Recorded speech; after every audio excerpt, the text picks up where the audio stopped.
करे मोटी अचे जेको आहे मूंखां धार आहे जंहिंसां मुंहिंजो प्यार सो मोटी अचे अवेस कपरी चए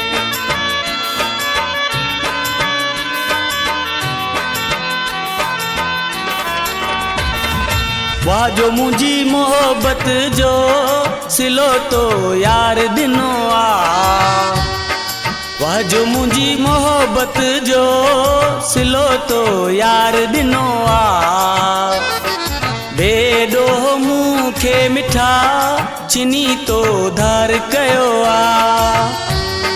वाह जो मुंहिंजी मोहब्बत जो सिलो तो यार दिनो आ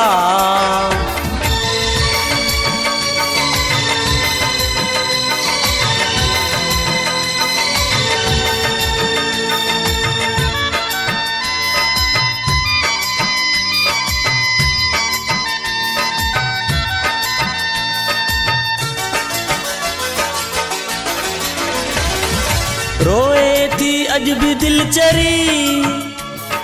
रुगो तोखे याद करे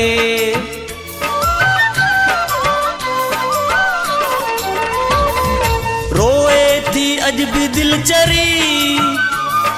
रुगो तोखे याद करे कदें ईंदे मोती मिठा अज भी हो सवाल थी करे मोतिया मुंडे मिठा दिल तोखे याद कयो आ वाह जो मुंहिंजी मोहब्बत जो सिलो तो यार दिनो आ बेडो मूंखे मिठा चिनी तो धार कयो आ वाह जो मुंहिंजी मोहब्बत जो सिलो तो यार दिनो आ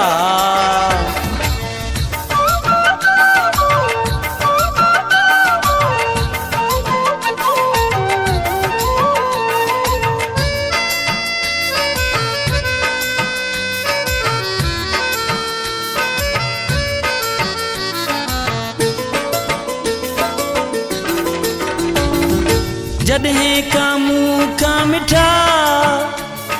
पियो आहीं तूं धार थी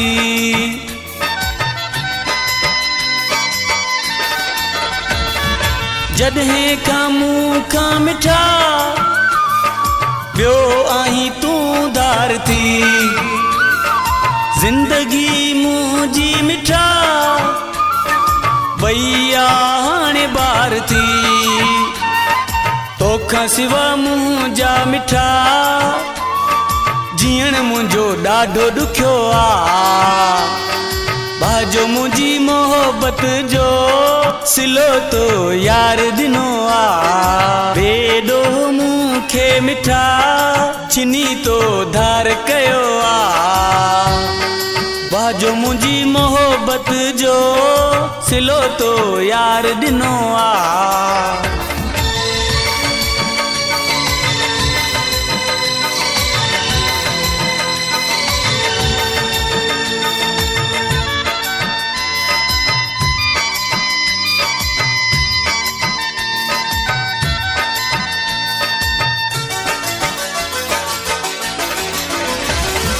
हाजी सांद तोखे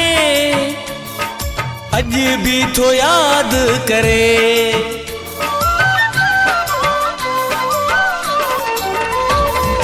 हाजी सांद तोखे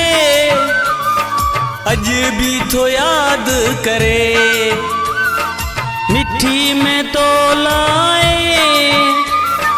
मुफ्त में पियो थो मरे अची हाणे मूंसां मिल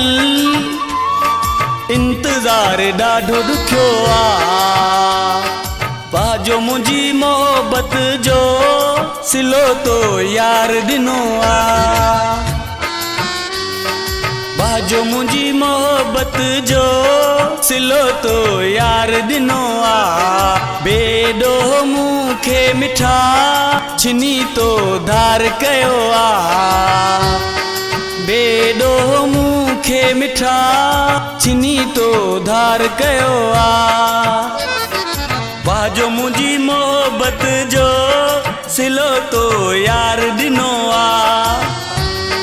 बेडो मुखे मिठा छिनी तो धार कयो आ।